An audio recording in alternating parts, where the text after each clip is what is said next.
Welcome to Our Girl Relationships. We talk about the problems people face in their day to day lives. Let's start with the video. I'm female, 25. My mom left when I was 12 without a single word of warning. It came as a shock to me and my dad. Obviously, a kid doesn't have the best handle on all these things, but from my point of view, my parents had a stable, loving relationship. We weren't living the most extravagant life ever, and sometimes we'd have to struggle a little bit, but despite all of that, I never felt like I had a childhood that was lacking. Sure, I didn't get access to fancy toys whenever I wanted, like other kids in my grade, but I don't think I assigned too much value to these things. Mom sometimes used to find it a bit tough to deal with, especially when Dad got laid off. But that never felt like enough of a reason to leave the family behind. Dad was beaten up when she left, and we never even got an official divorce from her. In fact, all we got was a letter addressed to Dad telling him not to look for her and that she won't ever come back. Nobody, not even her family, knew where she was. There was no return address either. After waiting for a year, hoping and praying that his wife would come to her senses, Dad finally had to choose the last resort and ended up filing for a divorce via publication. Since there was no way to serve her any papers, he put out a public notice, waited 6 years, and then finally got a divorce. This whole process took a lot out of my dad, and he began to drink quite heavily. He tried his best to be there for me, but some evenings he'd just drink away bottle after bottle and sit in silence. That kind of environment made me grow up fast, and I wanted to do my very best to lift the two of us into a better place. Naturally, I harbored a lot of resentment towards my mom during this time, although nowadays I've mellowed out a little bit. Whatever her reasons for leaving, it was her choice. What I still cannot forgive, though, is leaving without telling us why she left. There was no need to walk off without giving any closure to your husband of 15 years and your only daughter. Despite this rough period in my life, I kept my head down and studied hard. Eventually, I got a scholarship for engineering at a prestigious university and landed a high-paying job right after graduation. It was my first step out of the rut Mom had left us in. But celebrations were cut short too fast. Dad passed away a week after I graduated from a sudden heart attack. The post-mortem found that his heart muscles had been weakened due to his high blood pressure, which in itself was an effect of his drinking. Although Dad had sobered up by the time I was 18 or so, the damage had already been done. It was a terrible blow for me. Although he couldn't always be the best father figure, he always tried to work through his pain and find ways to keep me happy, especially when I was a little kid who didn't know any better. After that, I was basically alone. I did have extended family, yeah, but none of them was super close to me. I was given all of Dad's assets in the will and the home we lived in, and was kicked into adulthood without the man I loved and respected to guide me. I suffered and was let go from my first job. I went through a lot of personal struggle and only came out the other side due to investing in grief counseling and also meeting my fiance, Derek, 27. Derek helped me get my life back on track, and with his help, I applied my skills to start my own boutique tech consulting firm. It took off a lot faster than either of us expected, and I ended up becoming rich fast. With that kind of traction, I was often invited to a bunch of interviews and podcasts to talk about what it's like to be an entrepreneur, and I often spoke about my journey very personally. That is to say, I often mentioned my childhood, my father's passing, and the dark places I had been in before reaching a high point in my life. Due to that, I kind of became a micro celebrity, and my social media page gained a lot of traction. However, due to this fame, I got a lot of unwanted attention. A few scammers had preyed on my openness by pretending to be my long-lost mother and trying to weasel their way back into my life. Yet the only things they could tell me was snippets that I'd already spoken about in interviews. I was honestly getting tired of dealing with all of these DMs until one account took me completely by surprise. Someone replied to my IG story from a recent business summit claiming to be my mother yet again, but this time mentioning some details from my childhood that I'd never let slip. Details like my favorite meal, which school I went to, and stuff like that.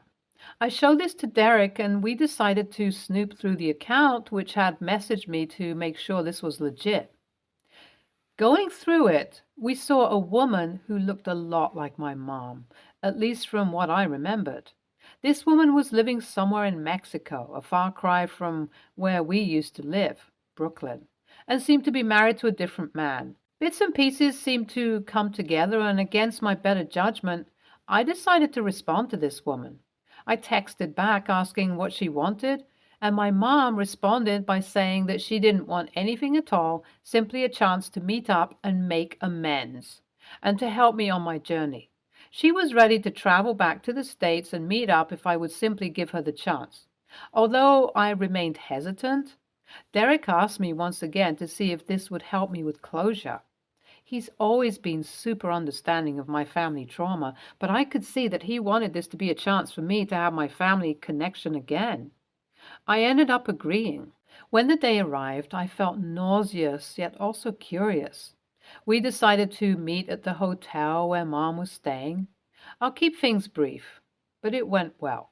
Mom told me that she had left as Dad was apparently pressuring her to use her savings for really frivolous things during the time he was laid off, and this snowballed into a terrible fight. She even told me that Dad had been physically abusive to her once, and because of this, she left without telling anybody anything for her safety. I was shocked and also reluctant to believe her at first, but she was convincing. Furthermore, as a kid, my memory of those times was hazy.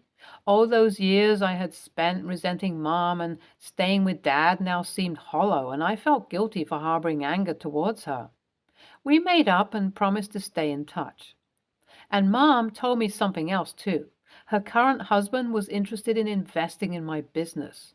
She said that she began to work in New York after leaving Dad, and during this time she met Gabriel, a millionaire tycoon from Mexico. He had treated her right and also found a good foundation in my ideas, so he wanted to come on board as a partner. I was ecstatic. Out of the blue, I was getting a chance to scale up my business and could work on rebuilding my relationship with Mom. I was super conflicted this whole time as Dad's memory had been tainted for me, but I wanted to press on.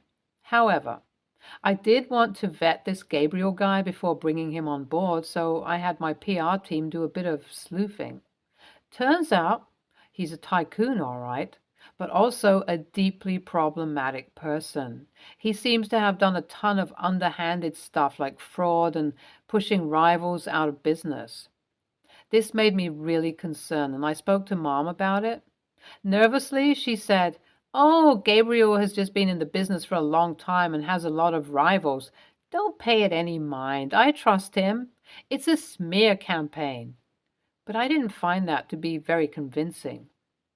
I began to second guess letting Mom and her new husband into my life. Before I could begin to investigate, though, a disaster struck. As it got leaked that I was considering taking on board a notably sketchy guy as a partner, I had to act fast to make sure I still had the trust of my clients and released a public statement saying that I wouldn't do anything of the sort, immediately prompting a call from Mom. While she started cool enough, the conversation got heated and she began talking about how unfair this was to her. I had no idea how I was being unfair. Like I had just said, I'll think about letting this guy into my business, nothing more. I told her that she was being difficult and we ended the call harshly. Was I an AH for publicly denying any involvement? Update 1. Yep, Gabriel is a scumbag. Further digging by my people just proved that. And what's odder is that they managed to find some pictures of the clips from ages ago showing my mom and Gabriel together.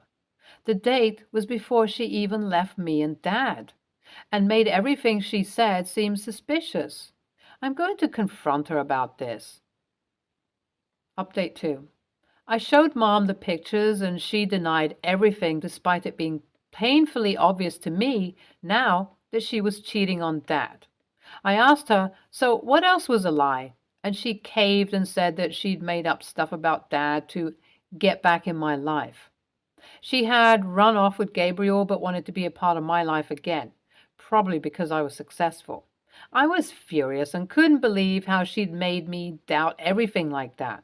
I told her to frick off and never come back. Derek feels like an ass for pushing the idea on me and has apologized for not knowing what would happen. I forgive him, but I can't help but feel betrayed by Mom. Update 3. Mom kept trying to contact me online and once even showed up near my office, but I'm done with her. I filed for a restraining order and don't ever want to see her face again. I'm trying to put out fires in the firm due to the association with Gabriel, and I'm thinking of going public about my story with Mom to explain the whole situation. NTA. I was going to go for NAH because I get why your mom would be pissed that her husband was called out like that, but it's clear that she's insane. She sullied your father's name just for personal gain. This is a crazy story, OP. You should legit try and make a movie out of it. I wasn't even sure what your mom's game was after 13 years, but it's clear she was looking at you as an investment opportunity. Terrible, terrible woman. Thank God you cut her off. Your fiancé is too trusting. Next story. I got a call telling me my wife had an accident and is in hospital. I have a 4-year-old daughter and I adopted my 12-year-old niece a few years ago after her parents died. I called every single one of our babysitters and none of them could come. I was in a hurry, so I asked my niece to look after my daughter until I came back. She refused and we argued for a while. She yelled at me and said, "I'm not your personal babysitter." I was so desperate and angry at the moment, so I yelled at her and told her, "Yes, you are. That's why I adopted you." I truly regret what I said, and I know it was wrong and I'm an a-hole for saying this, but I was worried about my wife and I had no other option. After that, she agreed to do this and I left. On my way back, I knew she would be upset, so I bought her several gifts and snacks to apologize. She took them and we seemed fine, but later I got a call from my sister telling me I'm an a-hole.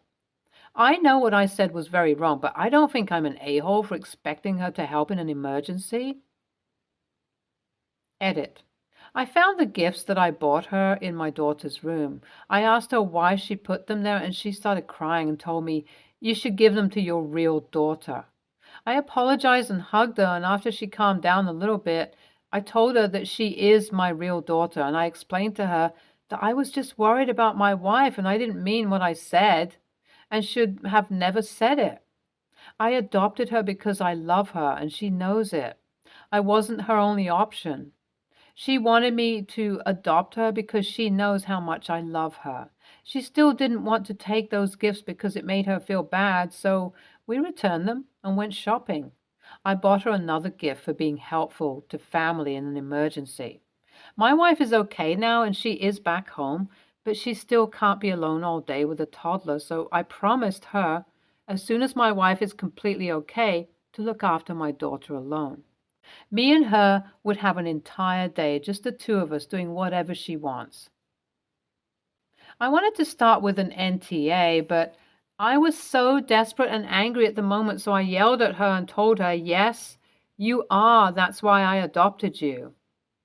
What the frick is wrong with you? Not even in the biggest fear and stress you can say that to your child. Never, ever. But if you're honest with yourself, this thought lives in your head and is the truth. Otherwise, you wouldn't have said this in anger. Of course, you can ask her to be a babysitter in an emergency or else, which she is allowed to decline. But it's not her job to babysit your biological child. Just because she's older and you want this. You adopted her, she's your child too, not your slave. YTA big time for screaming and what you said. And you messed up the relationship with your niece, as you call her. Maybe don't call her your niece. It's your daughter. So your daughter is more important than your niece? Did you really think gifts will repair this? She won't ever forget or forgive this. Poor girl, lost her parents, got adopted, but is still just the niece, and is always second place, and obviously your free babysitter for the future. YTA, you somehow managed to avoid screaming at any of the other people who couldn't help you out, that it was an emergency and they owed you, so yeah, not buying that desperation was the only thing behind that little slip of yours. Hope you save money from therapy, along with all the bribes that won't actually make up for having revealed your true feelings to her and just how tenuous her position in this family is if she doesn't follow your orders. Because holy shit, is this an a-hole of the year contender? Next story. My girlfriend and I have been dating about 2 years, and when we originally started dating, she had a typical lifestyle. Drinks on the weekends, smoked a little weed now and then, and ate out a few times a week. About a year ago, she was diagnosed with PCOS and was devastated by the diagnosis. She began looking for ways to treat it, but there doesn't seem to be any cures, only treatments. So she went off the deep end by cutting out all alcohol, no more weed, no sugar, low carb diet, very strict. And she started working out, mostly HIIT and yoga, 4 times a week. Her ovaries were looking better from the latest scan, so she is convinced she can heal herself by fixing up her diet. Problem is, she's taking it way too far. She won't allow herself a cheat day, and she brings her own food even to friends' houses. She won't drink even a little, even at friends' weddings, and it's annoying because she started preaching health every time anyone asks her about her changes.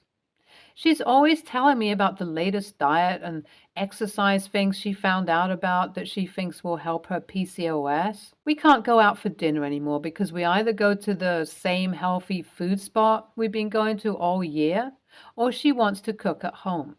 She doesn't want to go to the bar anymore or really go out and party anymore, and that was a big thing for us before her diagnosis. I got annoyed one day when she wouldn't eat what my parents were cooking when we were visiting and was bringing her own lunch, and told her she wasn't fun anymore. I mean, how she was so chill before and how she's gotten so serious about everything now. She got upset and yelled at me for not caring if she can have children or not and stormed out. AITA? YTA. While I understand your frustration at the lifestyle change, if drinking with her, going out to eat with her, etc., are such important things to you, maybe it's time to communicate that and potentially end the relationship so that she can find someone who can support her in her new lifestyle. Telling her she's not fun anymore while she's managing a chronic and painful condition is an a-hole move. And yes, if she does not manage it, it can affect her fertility. May I also add, how would you want her to react if you were diagnosed with something that required a change in lifestyle? Would you be okay with being told you're not fun anymore, as if those fun things take priority over your health? Sounds like you think your girlfriend is overreacting to her diagnosis by changing her lifestyle, which is pretty funny because anytime anyone is diagnosed with most things, they are told by doctors to change their lifestyle for a more healthier one. I do know for a fact that with PCOS, there is no cure, but the way to manage it and be able to have children is often through a low-carb, no-sugar diet and exercise. Additionally, there are other negative consequences to having PCOS in addition to potential infertility.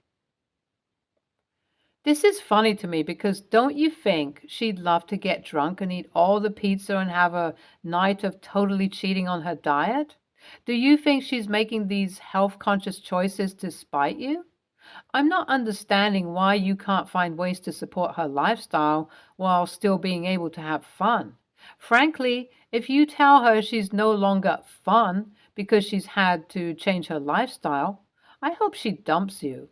It's insane to be upset at someone you love for making healthier choices just because it is inconvenient for you.